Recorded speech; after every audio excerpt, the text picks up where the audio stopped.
Make sure you subscribe to our channel by clicking on the red subscribe button. And to never miss another lecture from Miracle, hit the bell icon to get regular updates on English literature.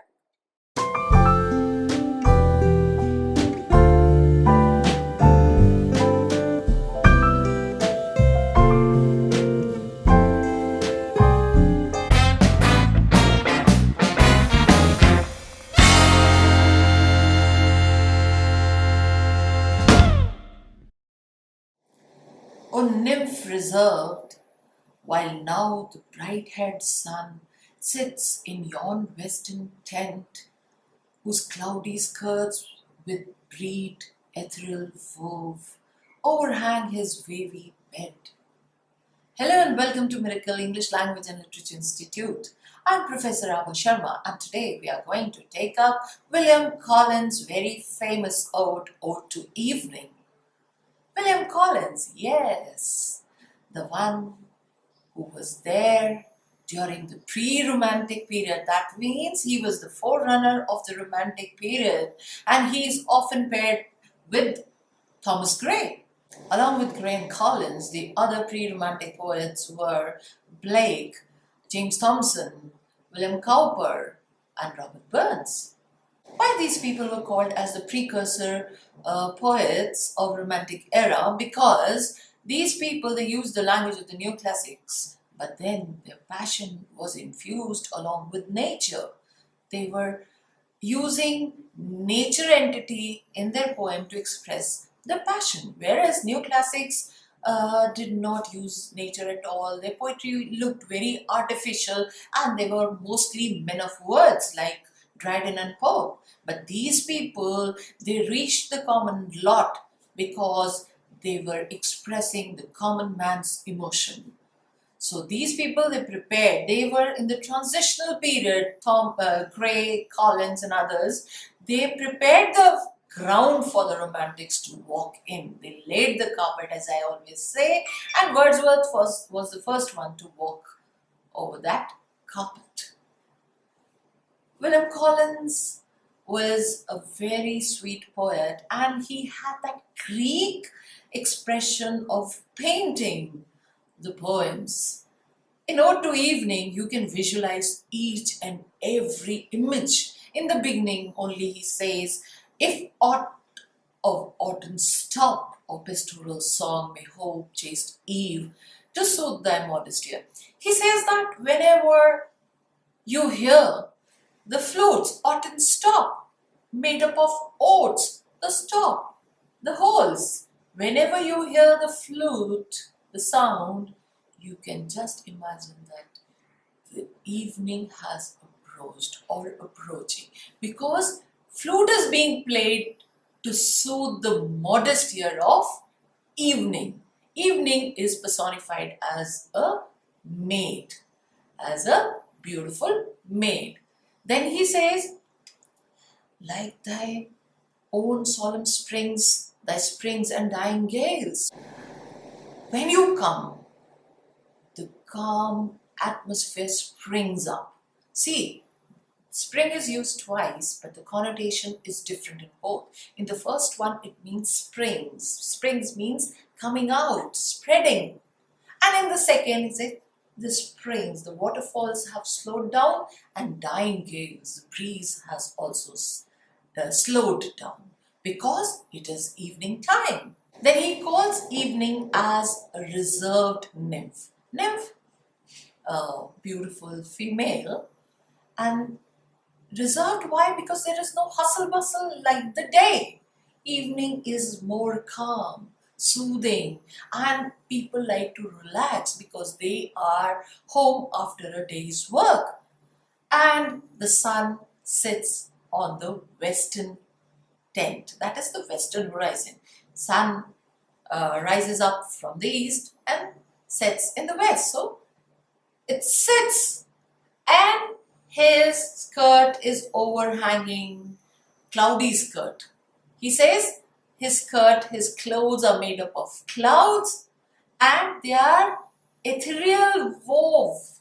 That means there is air in between. Air is the seam which has connected all the clouds together, and it is overhanging from the wavy bed. Wave is the bed. Bed is made up of the wave where this. Just imagine how beautifully he has narrated this imagery. It is dusk time and evening is approaching.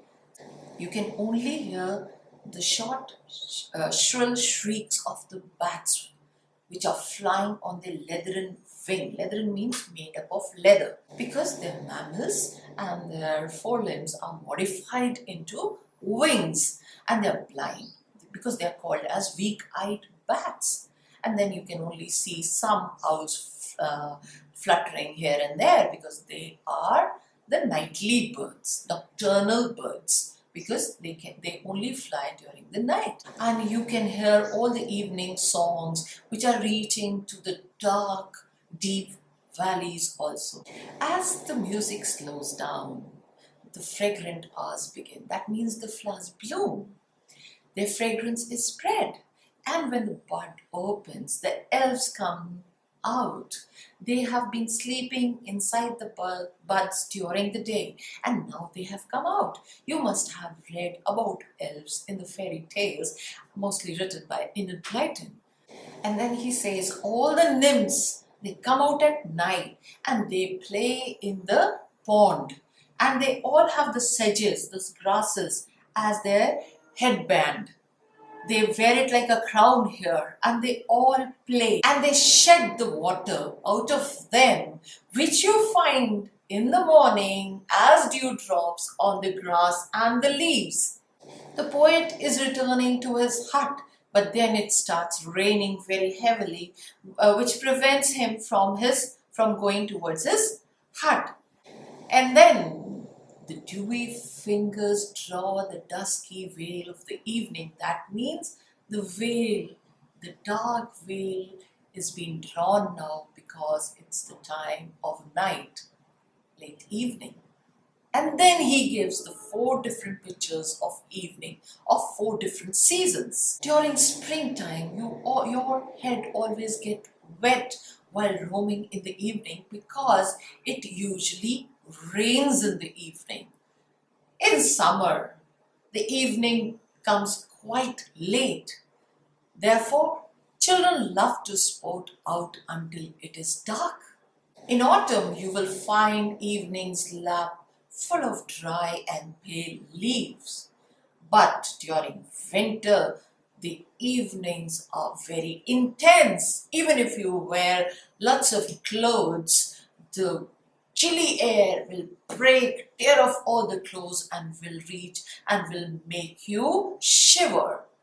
So he says about all the 4 seasons. Summer, you love to sport or play. In spring, your hair get wet because of the daily evening shower. Then autumn is full of dry leaves, and in winter it is chilly, it is very, very cold. And then he says all the people, they welcome evening because it promotes friendship, it promotes rest, it promotes rosy health. That means when you go to sleep, you become fresh. And of course, science also progress, because all the experiments which are to be done in quietness and in solitude, that can only be get during the evening or night. This way, Collins has given a very beautiful imagery to his passions, taking the help of the nature. He has also written Ode to Music. That is very interesting, where all the passions, they display their talent in front of the goddess of music, that is Muse.